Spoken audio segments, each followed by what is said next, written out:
இப்லீஸ் வந்து சொல்கிறான், நான் உலகத்துக்கு போய் இந்த மனிதர்களை என்ன செய்வேன், வழிகெடுப்பேன். அந்த வழிகெடுப்பேன்னு சொல்லிட்டு வரும்பொழுது அவன் சொல்கிறான், லவ் மன்னி என்னகும் ஒல ஆமுரன்னகும் கொலையு பத்தி குன்ன ஆதானல் அண்ணாமி கொலையு கையுருன்ன ஹல்கல்லா. இப்லீஸ் அல்லாட்ட சொல்கிறான், நான் அவர்களுக்கு ஆசை வார்த்தை காட்டுவேன், அவங்களுக்கு வந்து உத்தரவு போடுவேன். யாருக்கு? மனிதர்களுக்கு நான் உத்தரவு போடுவேன். அவங்க வந்து கால்நடைகளுடைய காதுகளை அறுப்பார்கள், அல்லாஹுடைய படைப்பையே மாற்றுவார்கள். இந்த வேலையெல்லாம் நான் செய்ய போகிறேன் அப்படின்னு அல்லாட்ட சொல்கிறான். அல்லாவும் செஞ்சிக்க, என்னுடைய நல்லடியார்கள்ட்ட உன்னுடைய இது வந்து பழிக்காது, மற்றவங்கள நீ செஞ்சிக்கன்னு அல்லா சொல்லிட்டான். இந்த வசனத்தை அவங்க எடுத்து காட்டி இதை அடிப்படையாக வைத்து காது குத்தக்கூடாதுன்னு சொல்லலாமா? பெண்கள் காது குத்துறாங்கல்ல, அது தவறுன்னு சொல்லலாமா? அது எப்படின்னு கேட்குறாங்க. அதாவது பெண்கள் காது குத்துற விஷயத்தை பொறுத்த வரைக்கும் காது குத்தலாம் என்றோ பெண்கள் காது குத்தக்கூடாது என்றோ நேரடியாக குரானில் ஒரு வசனமும் இல்லை, ஒரு ஹதீஸும் இல்லை. அதாவது குரானுக்கு காது குத்திக்கிறங்க அப்படிங்கிற மாதிரியும் ஆதாரம் இல்லை, காது மூக்கு குத்தாதீங்க என்கிற மாதிரியும் நேரடியாக ஒரு ஆதாரமும் இல்லை. நேரடியாக இருக்கிறது மட்டும்தான் மார்க்கம்னு விளங்கிடக்கூடாது. நேரடியாக உள்ளதும் மார்க்கம்தான், சிந்தித்து விளங்கக்கூடிய விஷயங்களும் மார்க்கத்தில் உள்ளது தான். ஆனால் அது குரான்லேருந்து சிந்திக்கிறதா இருக்கணும், ஹதீஸ்லேருந்து சிந்திக்கிறதா இருக்கணும், நம்மளா சிந்திக்கிறதா இருக்கக்கூடாது. இப்போ இந்த காது மூக்கு குத்துறதை வைத்து விட்டு பொதுவாக மனிதர்கள் தங்களுடைய உடம்புல செய்து கொள்ளக்கூடிய மாற்றங்கள் இருக்குல்ல, உடல் அமைப்பில், அதை பற்றி மார்க்கம் என்ன சொல்லுகிறது அப்படின்னு பார்த்தா, ஃபஸ்ட்டு அல்லாஹ் என்ன சொல்கிறான்னு கேட்டால், மனிதர்களை தான் அழகான தோற்றத்தில் படைத்திருக்கிறோம் அப்படின்னு நல்லா சொல்லி காட்டுறான். அஹ்சன தக்வீம், அவனை வந்து அழகான வடிவத்தில் படைத்திருக்கிறோம். அப்போ அல்லாஹ் படைத்த படைப்பினங்கள்லையே ரொம்ப அழகான வடிவம் யாருடைய வடிவம்னு கேட்டால் மனிதனுடைய வடிவம் தான். அது மாதிரி இப்போ தபாரக்கல்லாஹு அஹ்சனுல் ஹாலிகீன், படைப்பவர்களையே எதையும் அழகாக படைக்கக்கூடியவன் அல்லாஹ். அல்லாஹ் தன்னை பற்றி சொல்லும் பொழுது எது எது எப்படி இருக்கணுமோ அதை அதே மாதிரி படைக்கிற ஒரே ஆள் நான் தான் அப்படிங்கிறான். அப்போ என்னுடைய படைப்பில் என்னுடைய வடிவமைப்பில் யாரும் குறை காணக்கூடாது அப்படிங்கிறது இதனுடைய அர்த்தம். அது மாதிரி லா தபுதீல லி ஹல்கில்லா, அல்லாஹ் படைத்திருக்கக்கூடிய அந்த தோற்றத்தில் எந்த மாற்றமும் செய்யலாகாது அப்படின்னு குரானில் இருக்கிறது. இப்போ நம்ம காது குத்துறாங்க, எதுக்கு காது குத்துறாங்க? அது ஒரு அழகு என்று தான் குத்துகிறார்கள். மூக்கு குத்துறாங்க, அது ஒரு அழகு என்பதற்காக குத்துறாங்க, அல்லது ஒரு அவசியம், அது கண்டிப்பாக இருக்கணும் அப்படின்னு குத்துறாங்க. அப்போ இதுலேருந்து என்ன மெசேஜ் அவங்க சொல்ல வர்றாங்கன்னு கேட்டால், இந்த அல்லாஹ் படைக்கும் பொழுது காதில் ஒரு ஓட்டையை போட்டிருக்கணும், அவன் மிஸ் பண்ணிவிட்டான், நாங்கள் அதை சரி பண்ணுறோம். அதுக்கு அர்த்தம் தான், இந்த மூக்கில் ஒரு ஓட்டை இருந்திருக்கணும். ஏன்னா ஒரு ஆள் மூக்கு குத்துனா பரவாயில்லை, ஒட்டு மொத்தமாக பொம்பளைன்னா மூக்கு குத்துறது தான், பொம்பளைன்னா காது குத்துறது தான் அப்படின்னு வச்சுட்டாங்க. அப்போ அல்லாஹ் என்ன பண்ணுறான்னு கேட்டால், பெண்களுக்கு எது எது அழகு என்று அவன் நினைக்கிறானோ அதையெல்லாம் பெண்களுக்கு அவனே வழங்கிவிட்டான். ஆண்களுக்கு எது எது அழகு என்று அவன் நினைக்கிறானோ அதையெல்லாம் ஆண்களுக்கு அல்லாஹ் வழங்கிட்டான். அப்போ ஆண்களுக்கு உள்ள எந்த ஒன்றுலையும் அழகுக்காக வேண்டி எதையும் மாற்ற தேவையில்லை, பெண்களுடைய எந்த ஒரு உறுப்புலையும் அழகுக்காக வேண்டி எதையும் மாற்றக்கூடாது. இதுதான் அல்லாஹ் எப்படி நம்மளை படைச்சிருக்கிறானோ அதுதான் அழகு. அதில் வந்து எதையாவது சேஞ்ச் பண்ணுறதா இருந்தால் அல்லாஹ் ரசூல் நமக்கு சொல்லி தந்தாங்கன்னா அதை சேஞ்ச் பண்ணிக்கலாம். இந்த முடி வெட்டணும் அப்படி விட்டுறக்கூடாது, அது வளருதுன்னு விட்டுறக்கூடாது, ஏன்னா வெட்ட சொல்லி வழிகாட்டுதல் இருக்கிறது. இப்போ வந்து நம்ம காது மூக்கு குத்தையில் என்ன பண்ணுறோம்னு கேட்டால், ஒரு அவசியமான ஒரு வேலையை வந்து அல்லாஹ் வந்து விட்டுட்டான், அல்லாஹ் வந்து செய்ய தவறிட்டான், நாங்கள் தான் அதை கரெக்ட் பண்ணி, பெண்களுக்கு இந்த இடத்துல ஒரு ஓட்டை இருக்கணுமா இல்லையா? ஒரு ஆள் ஓட்டை போட்டால் அந்த அர்த்தம் வராது. ஒட்டுமொத்த பெண்கள் அப்படி நினைக்கிறாங்க, காதில் கண்டிப்பாக அந்த ஒரு ஹோல் இருக்கணும், அப்போ தான் சரியாக வரும். இது இல்லாமல் அல்லாஹ் படைச்சிட்டான்னு சொல்லும் பொழுது அல்லாஹ் வந்து படைப்பு திறனில் வந்து குறை செஞ்சிட்டாங்கிற மாதிரி வருது. இது வந்து ரொம்ப ஒரு அல்லாஹ்வுக்கு எதிரான ஒரு வேலைன்னு எடுத்துக்கொள்ளணும். அதே மாதிரி நபிகள் நாயகம் ஸல்லல்லாஹு அலைஹி வஸல்லம் காலத்தில் வந்து ஒரு அழகுக்காக வேண்டி பெண்கள் என்ன பண்ணுவாங்கன்னு கேட்டால், இந்த பல்லு இருக்குல்ல, பல்லு வந்து சின்ன பல்லாக இருக்கிறது தான் அழகுன்னு ஒரு காலத்தில் நினச்சாங்க. பொம்பளைங்க பல்லு எப்படி இருக்கணும், சின்னதாக இருக்கணும், ஆம்பளை பல்லு எப்படி இருந்தாலும் இருந்துடலாம், பெண்கள் பல்லுன்னா இப்படி தான் இருக்கணுமா, ரொம்ப சின்னதாக இருக்கணும்னு சொல்லி கருதுனாங்க. சங்க காலத்து இலக்கியங்களில் நம்ம தமிழ் மொழியில் கூட பச்சரிசி பல்லாடன்னு சொல்லுவான். பச்சரிசி மாதிரி இருக்கணுமா பல்லு. பச்சரிசி மாதிரி இருந்தால் மெல்லவும் முடியாது, ஒன்றும் முடியாது. பொம்பளையில் வந்து அப்படி ஆக்க பார்க்குறாங்க, அதாவது சின்னதாக இருந்தால் அழகாக இருக்குன்னு வேணா நினச்சிக்கிட்டு பச்சரிசி மாதிரி அடிக்க வச்சா 32க்கு பதிலாக 320 பல்லு வந்துடும். 32 பல்லு வைக்கிற இடத்துல என்ன செஞ்சுறேன் 320 பல்லு அடிக்க போடலாம், அப்போ தான் பச்சரிசி பல்லாக இருக்கும். அப்போ அந்த மாதிரி எல்லாம் என்ன செய்கிறாங்க, பச்சரிசி மாதிரி பல்லு இருக்கானுன்னா சின்னதாக இருக்குன்னு நினைக்கிறாங்க. பெரிய பல்லாக இருந்துச்சுன்னு வைங்களேன், அப்போ என்ன செய்வாங்களாம், ரசூல் ஸல்லல்லாஹு அலைஹி வஸல்லம் காலத்தில் அந்த பல்லை வந்து இந்த அறம் இருக்குல்ல, அறத்தை வச்சு அப்படியே தேய்ச்சி அதை வந்து கரைச்சி சின்ன சின்ன பல்ல ஆக்குவாங்க பெண்கள். இதை வந்து ரசூல் ஸல்லல்லாஹு அலைஹி வஸல்லம் என்ன செய்கிறாங்கன்னு கேட்டால், தங்களுடைய அழகுக்காக வேண்டி பல்லை சின்னதாக்கி கொள்கிறார்களே அந்த பெண்களை அல்லாஹ் சபிக்கிறான் அப்படின்னு சொல்லும் பொழுது, அல் முகையிராத்தி ஹல்கல்லாஹ், அல்லாஹ் கொடுத்திருக்கிற கோலத்தை மாற்றுகிறார்கள், அதனால சபிக்கப்படுறாருங்க. அல்லாஹ் ஒரு கோலத்தில் இப்படி தான் பல்லுன்னு தந்துட்டான், அதை போய் அழகுக்காக வேண்டி போட்டு தேய்ச்சிக்கிட்டு சின்னதாக்குனீங்கன்னு சொன்னால் அல்லாஹ் படைத்த நீங்கள் கோலத்தை மாத்துறீங்களா இல்லையா? ஒரு ஆளுக்கு பல்லு இப்படி நீட்டிட்டு போச்சு, அப்போ கொஞ்சம் அதை தேய்ச்சி விட்டு சரி பண்ணலாம், அது மெடிக்கல், அது மருத்துவத்தில் வந்துடும்.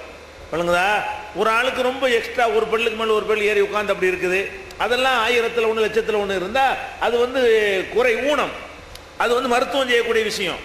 அம்புட்டு பேரும் போட்டு தேய்ச்சிட்டு இருந்தா அப்போ படைப்பே சரியில்லைன்னு அர்த்தம். எல்லாரும் உலகத்தில் 50 பேரும் பல்ல போட்டு தேய்ச்சிட்டு இருந்தாங்கன்னு சொன்னால், சின்னதாக்குனாங்கன்னு சொன்னால் இது சின்னதாக தான் இருக்கணும், அல்லாவுக்கு படைக்க தெரியலை, பெருசு பெருசாக படைச்சிட்டான் அப்படின்ற மாதிரி அதுக்கு பொருள் வந்துடுது. அப்போ அல்லாஹ் வந்து அவனுடைய படைப்புகளில் மாற்றம் செய்வதை வந்து அவன் ஒத்துக்கொள்ளவே மாட்டான். இது வந்து ரொம்ப கண்டிக்கத்தக்க ஒரு விஷயம். அந்த அடிப்படையில் தான் இப்லீஸ் என்ன பண்ணா, அல்லாஹ்ட்ட சொல்லும் பொழுது, நான் போய் மக்களுக்கு ஆசை வார்த்தை காட்டுவேன், அதை ஏற்றுக்கொண்டு என்ன செய்வாங்கன்னு கேட்டால், ஃபலயுகையிருன்ன ஹல்கல்லாஹ், நீ படைத்த கோலத்தை அவர்கள் மாற்றுவார்கள், மாற்ற வைக்குவேன். ஆடு மாடு காதை அறுப்பாங்கன்னு சொல்கிறான், அதை மட்டும் செய்ய மாட்டாங்க. ஃபலயுகையிருன்ன ஹல்கல்லாஹ், அல்லாஹ் படைத்த அந்த கோலத்தையே மாற்றி வைக்குவேன்.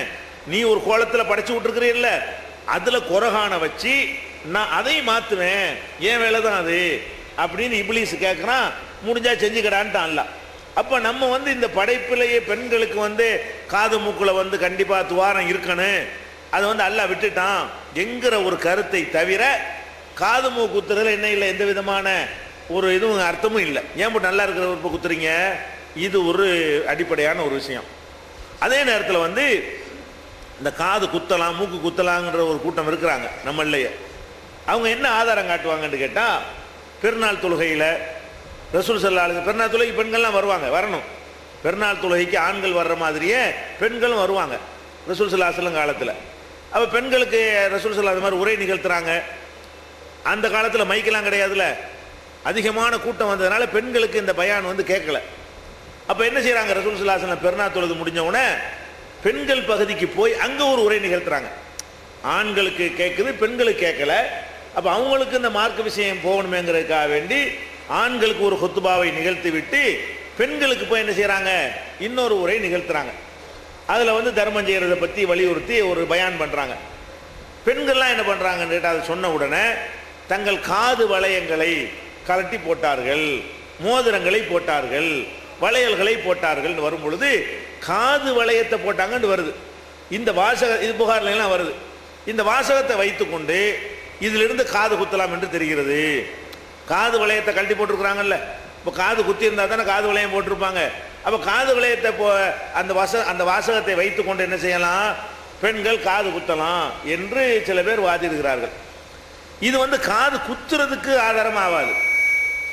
ஏன் ஆகாதுங்கிறோம், ரசூல் ஸல்லல்லாஹு அலைஹி வஸல்லம் முன்னாடி உட்காந்து யாருக்காவது காதை குத்துனா தான் அது காது குத்துறதுக்கு அங்கீகாரம். ஏற்கனவே குத்தி இருந்தால் அதை வந்து கண்டுக்கிறாம விட்டுருக்குறாங்க. அதுலேருந்து என்ன வழங்கலாம், ஏற்கனவே காதில் ஏதோ போட்டிருக்கிறாங்கன்னு வைங்களேன், அது காது குத்தியும் போட்டிருக்கலாம், குத்தாமல் வேறு ஏதோ ஒரு டெக்னிக்கில் கூட காதில் வளையத்தை தொங்க விட்டுருக்கலாம், நமக்கு தெரியவில்லை. காதே குத்தி இருந்தால் கூட அந்த ஹதீஸ்லேருந்து என்ன வழங்கலாம், ஏற்கனவே ஜாஹிலியா காலத்தில் காது குத்தியவர்களாக இஸ்லாத்துக்கு வந்தார்களே, ஆனால் அந்த வந்து ஏற்கனவே குத்துனதே நீங்கள் அடைக்கின்ற அவசியம் கிடையாது. அதில் நிறைய படம் போட்டுக்கணும், குத்துறதான் தப்பு, குத்துனது குத்தியாச்சு மர ரெண்டாவது வேதனைப்படுத்த போகிறீங்க அப்படிங்கிற அடிப்படையில் அந்த ஹதீஸை வந்து இதுக்கு தான் ஆதாரமாக எடுக்கலாம். இன்னும் சொல்ல போனால் அதுக்கெல்லாம் தடை இருக்கும் பொழுது, அல்லாஹ்வுடைய கோலத்தை மாற்றாதீங்க, அல்லாஹ் படைத்த படைப்பில் மாறுதல் செஞ்சிடாதீங்க, இது லானத்துக்குரிய சாபத்துக்குரிய ஒரு காரியம் என்றெல்லாம் எச்சரித்திருக்கும் பொழுது நம்ம இதை தவிர்த்து கொள்ளத்தான் வேணும். ஏற்கனவே குத்தி இருக்கிறவங்க என்ன செய்யலாம், அதில் நகையை போடவும் செய்யலாம், போடாமல் இருக்கலாம். அது ஒரு பயன்படுத்தி கொண்டால் தவறு இல்லை என்பது இந்த ஹதீஸ்லேருந்து ரெண்டையும் நம்ம ஏற்றுக்கிறோம். இந்த ஹதீஸ்லேருந்து என்ன புரியுதோ அதையும் ஏற்றுக்கிறோன்னு, ஆயத்திலிருந்து என்ன புரிகிறதோ அதையும் ஏற்றுக்கொள்ளணும். அதன் அடிப்படையில் நம்ம அந்த காது குத்துறது தவறுங்கிற சொல்கிறோம். அதே நேரத்தில் இதை மக்கள் கேட்கறது கொஞ்சம் கஷ்டப்படுறாங்க. இந்த காது மூக்கு குத்துற பழக்கத்திலேயே வார்த்தெடுக்கப்பட்டாங்களா? ஒரே ஒரு உங்கள் பிள்ளைக்கு மட்டும் காது குத்தாமல் நீங்கள் பள்ளிக்கூடம் அனுப்புனீங்கன்னு வைங்க, கூட படிக்கிற பிள்ளைகள்லாம் கேள்வி பண்ணும், என்ன காது குத்தலை, என்ன மூக்கு குத்தலை. ஊரில் உள்ளவங்க போகிற வர வீட்டிலலாம் பொம்பளையெல்லாம் கேட்பாங்க. இதுக்காக வேண்டி பயந்து கொண்டு என்ன செய்கிறாங்கன்னு கேட்டால், இது தவறுன்னு தெரிஞ்சால் கூட அதிகமான பேர் என்ன செய்கிறாங்க, அதை காதை குத்திடுறாங்க. காது குத்தினாதான் நாங்கள் நட்டு போட்டு ஒரு அழகாக நம்ம காட்ட முடியும் நினைக்கிறாங்க. இதெல்லாம் நம்முடைய பழக்கத்தினால வர்றது. நம்ம அப்படி பழகிக்கிட்டோம், காது மூக்கு குத்தி குத்தி பழகுனதுனால அது ஒரு அழகுன்னு நீங்கள் நினைக்கிறீங்களே தவிர, இந்த வெளிநாடுகள் எல்லாம் காது மூக்க குத்துறாங்க, யூரோப்புலாம் இருக்கிறாங்களே அந்த பெண்கள்லாம் காதை குத்திட்டு இருக்கிறாங்க, மூக்கு குத்திட்டா இருக்கிறாங்க. இல்லை, அவங்க நல்லா தான் இருக்கிறாங்க, அழகாக தான் இருக்கிறாங்க. விளங்குதா? அழகுக்கு இதுக்கு சம்மந்தமே கிடையாது. நம்ம இப்படியே பார்த்து பார்த்து பழவிட்டதுனால என்ன செய்யுது, அது காது குத்தாட்டி ஒரு மாதிரி குறை மாதிரி தெரிகிறது. காது குத்துறதுனால தான் அழகுங்கிறது. நம்ம தாடி வைக்காமல் இருக்கிறாங்க நிறைய பேர். தாடி வைக்க சொல்லும்போது ரொம்ப யோசிச்சாங்கல்ல, தௌஹீது ஆரம்ப காலத்துல எல்லாம் தௌஹீதை நல்லா ஏற்றுக்குருவாங்க.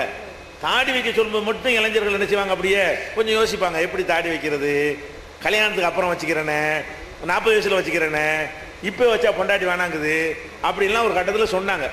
ஏன் அப்படி சொன்னாங்க? தாடி இல்லாமல் எல்லா மூஞ்சியும் இருக்கும் பொழுது 2 மூஞ்சி மட்டும் தாடியோட கூட ஒரு மாதிரியா பார்த்தாங்க.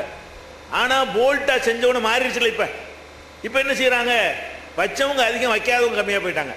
இப்போ முஸ்லீம் உம்மத்தை எடுத்துக்கிட்டிங்கன்னா தாடியோடு இருப்பவர்கள் தான் அதிகமாக இருக்கிறாங்க, தாடி இல்லாமல் இருக்கிறவங்க குறைஞ்சி போயிட்டாங்க. எல்லாருமே இது இயற்கையாக உள்ளது, ஆரோக்கியமானது, இதுதான் நல்லது, சிக்கனமானது, செலவு மிச்சம் தானே, அந்த வகையில் பார்த்தா என்ன இருக்குது, இதான் அழகானதுன்னு சொல்லிட்டு இப்போ எல்லாருமே அந்த முடிவுக்கு வந்துட்டாங்க. அந்த மாதிரி காதலை நீங்கள் உறுதியான நிலை எடுத்தீங்கன்னு சொன்னால் எல்லாம் கொஞ்சம் ஒரே மாதிரி மாறிக்கணும். பாதி பேர் நகையை போட்டுக்கிட்டு நம்ம பிள்ளை நகை போடாமல் இருந்தால் தானே அப்படி இதாக தெரியுது. அதுபோக இன்னொரு விஷயம் என்னென்னு கேட்டால், இது 2 விஷயம். 3வது மேட்ரு என்னென்னு கேட்டால், அலங்காரம் இருக்குல்ல, பெண்கள் அலங்காரம் செய்வது. பெண்கள் அலங்காரம் செய்வதற்கு எந்த அளவில் மார்க்கத்தில் அனுமதி இருக்குது? வீட்டுக்குள்ளே தான் அனுமதி இருக்கிறது. அதுவும் மகரமான உறவினர்களுக்கு மத்தியில் தான் அலங்காரத்துக்கு அனுமதி இருக்கிறது. அதாவது அண்ணன், தம்பி, தகப்பன், மாமனார், அது மாதிரி கணவன், அந்த வட்டத்துக்குள்ளே தான் அவங்க என்ன செய்யலாம், அலங்காரம் செய்து கொண்டு இருக்கலாம். இப்போ இந்த காது மூக்கில் போடப்படுற நகையோடு நீங்கள் வெளியே வர்றீங்கன்னு சொன்னால் அது உங்களுக்கு தடை இருக்க. காது நீங்கள் குத்துனாலும் மூக்கு குத்துனாலும் ஒரு முஸ்லீம் பெண் என்ன செய்யக்கூடாது, அலங்காரத்தோடு வெளியே அந்நியர்களுக்கு வரக்கூடாது. நீங்கள் காதலையும் மூக்கில் என்னத்தையா போட்டுட்டு வந்தீங்கன்னு சொன்னால் அது அலங்காரம் வெளியே வந்துடுத, அலங்காரம் வெளி உலக தெரிஞ்சிருத. ஒலா யுபதீன ஜீனத்தகுன்ன, அவங்களுடைய அலங்காரத்தை வெளிப்படுத்தக்கூடாதுன்னு ஒரு தடை நிற்கிறது. அப்போ காதே குத்துனவர்களாக இருந்தால் கூட வீட்டுக்குள்ளே புருஷனுக்கு முன்னாடி, அண்ணன் தம்பிக்கு முன்னாடி தான் அதில் ஒரு நகைகளை போட்டு அலங்கரித்து கொள்றதுக்கு அனுமதி இருக்குமே தவிர, வெளி உலகத்துக்கு வெளியில் உள்ள ஆம்பளைகளுக்கு எப்படி நீங்கள் அலங்காரத்தை காட்டலாம், அது தடை செய்யப்பட்டது ஆயிருமே. இப்படி ஆயிரும் பொழுது இதை கரெக்டாக கடைப்பிடிச்சின்னு வைங்க, இருக்கிற ஆளுக்கு வெளியில் போடாமல் இருந்து பழகிட்டீங்கன்னு சொன்னால் மற்றவங்க குத்துற பிரச்சனை வரவே வராது, அவங்களும் குத்தாமல் ஆரம்பிச்சிருவாங்க. வெளி உலகத்துக்கு தானே எல்லாம் செய்கிறதா இருக்கிறது. வழங்குதா? அதே நேரத்தில் இன்னொரு காரணம் என்னென்னு கேட்டால், இது ஒரு காரணம்.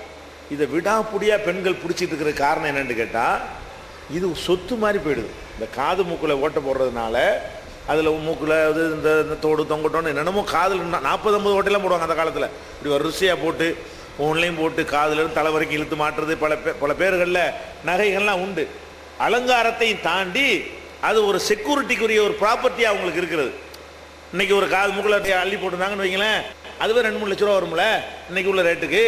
அவங்களுக்கு ஒரு சொத்து மாதிரி இருக்குமே என்ற அடிப்படையில் தான் இதை வச்சா தான் அப்படி போட்டு தான் புருஷன் வாங்க முடியும். மூக்கில் 2 ஓட்டை போட்டுவிட்டா என்ன செய்வான், அதில் என்னத்தையா மாட்டுவான், காதில் ஓட்டுறதா என்ன செய்வான், அதுக்கெல்லாம் கேட்கலாம், கணவன்கிட்ட கேட்கலாம் என்கிற அந்த காசு ஆசையும் பின்னாடி ஒளிஞ்சிருக்கிறது.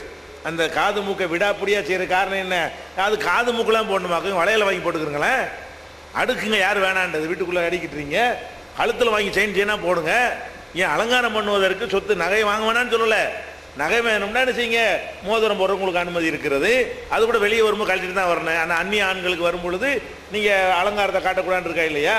வெளி உலகத்துக்கு வரும், வீட்டுக்குள்ளே இருக்கும்போது போட்டுக்கொள்ள வளையல்கள் போட்டுக்கொள்ளலாம். அதுவும் அந்நிய ஆண்களுக்கு தெரிகிற மாதிரி இருக்குமே, அதனால் இப்போ என்ன செய்யணும், பட்டனை போட்டு மூடிக்கிட்டீங்கன்னா தெரியாமல் போயிடும் வெளியே வரும்போது. அந்த அலங்காரங்கிற ஒரு வகையில் நீங்கள் எடுத்துக்கொண்டு பார்த்தீர்களே, ஆனால் இதெல்லாம் கவனித்து பார்க்கையில் இந்த காது மூக்குங்கிறது பிற மதத்திலிருந்து காப்பி அடிக்கப்பட்ட ஒரு பழக்கம். எப்படியோ நம்ம சமுதாயத்தில் நுழைஞ்சு போச்சே தவிர மார்க்கத்துக்கு அதுக்கு சம்பந்தம் இல்லை. இது சைத்தானுடைய வேலை தான். எல்லோரும் போல்டாக விட்டுறணும். அதை விட்டு பழகிட்டோம்னு சொன்னால் அது போக இன்னொரு இருக்குதுங்க. இந்த காது மூக்கில் போட்டிருக்காங்கல்ல, பிள்ளைய சின்ன பிள்ளைய வச்சுக்கிற தாய்மார்களாக இருந்தால் பிடிச்சி இழுத்துச்சின்னு வைங்க, ஒரு வாரத்துக்கு அந்த வலி தாங்க முடியாது. காதில் நகை போட்டிருக்கும் போது பிடிச்சி இழுத்துச்சின்னு வைங்க, அந்த ஓட்டை இருக்கும்ல, அதெல்லாம் புண்ணா போயிரும்ல, அதெல்லாம் வலிக்க ஆரம்பிச்சிடும். ஒரு அன்ஈஸியாக இருக்கும், இயற்கையாக அவங்களுக்கு செயல்பட முடியாது. அதெல்லாம் யோசிச்சு பார்த்தீங்கன்னு சொன்னால் அதில் இடைஞ்சலும் கஷ்டம் தான் என்ன செய்யுது, பிரச்சனையாக இருக்கிறது. அதெல்லாம் கவனித்து கொண்டு